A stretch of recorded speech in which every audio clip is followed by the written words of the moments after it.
আজ আবারও চলে এসেছি নতুন একটা গল্প নিয়ে। গল্পের নাম স্বপ্নের সার্ভার। রূপা একজন সফটওয়্যার ইঞ্জিনিয়ার। দিনে সে কোড লেখে, রাত্রে স্বপ্ন দেখে।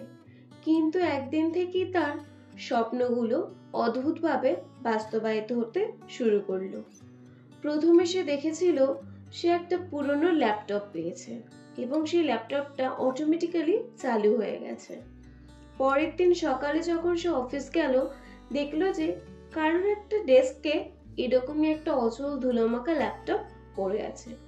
কৌতূহলবশত সে খুলে দেখে সেখানে একটা ফোল্ডার, ড্রিম ওএস।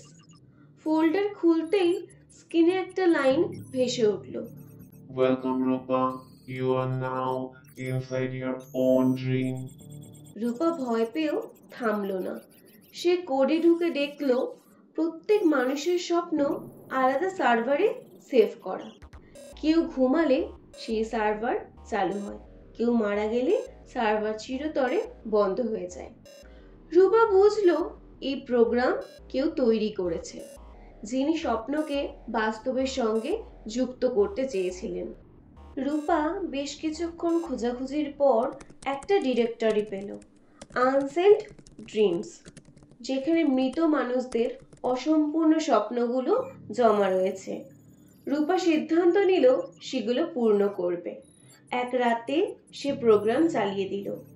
তখনই বিদ্যুৎ চলে গেল, সার্ভার ঘুরে উঠল এবং স্ক্রিনে একের পর এক মুখ ফুটে উঠল।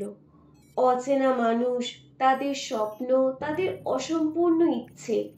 কেউ চাইছে হারানো মেয়েকে দেখতে, কেউ অসমাপ্ত গান শেষ করতে, কেউ বা চাইছে শুধু ধন্যবাদ জানাতে অন্য কাউকে। রূপা রাত ভোর কাজ করে প্রতিটি স্বপ্নের কোড পূর্ণ করলো। শেষ ফোল্ডারে পৌঁছে রূপা থমকে গেল।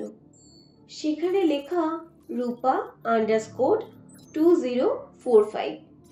ভেতরে একটা ভিডিও ফাইল। প্লে করতেই পর্দায় এক বৃদ্ধ রূপার মুখ। আমি ভবিষ্যতে তুমি তুমি আজ যে সার্ভার চালু করেছো তার মাধ্যমে আমাদের স্মৃতি বাঁচবে, কিন্তু সাবধান, একবার সার্ভার বন্ধ হলে স্বপ্নগুলো হারিয়ে যাবে, তুমি সহ। রূপা ঘামতে লাগলো। সে বুঝতে পারলো এই সার্ভার শুধু মানুষের স্বপ্ন নয়, তার নিজের অস্তিত্বও ধরে রেখেছে। পরদিন সকালে সহকর্মীরা দেখে রূপা নেই, কিন্তু অফিসে তার ডেস্কে ল্যাপটপটা খোলা, স্ক্রিনে লেখা Dream OS running successfully. One new user added. সেই দিন থেকে শহরের কয়েকজন মানুষ অদ্ভুত স্বপ্ন দেখতে শুরু করলো। এক মেয়ে নীল আলোয় দাঁড়িয়ে বলছে, তোমার স্বপ্নটা শেষ করতে আমি এসেছি। লোকজন ভাবে সে রূপার আত্মা, কিন্তু প্রোগ্রামাররা জানে ড্রিম ওএস এখনো অনলাইনে, আর কেউ একজন এখনো অবিরাম কোড করে চলেছে মানুষের স্বপ্নের ভেতর।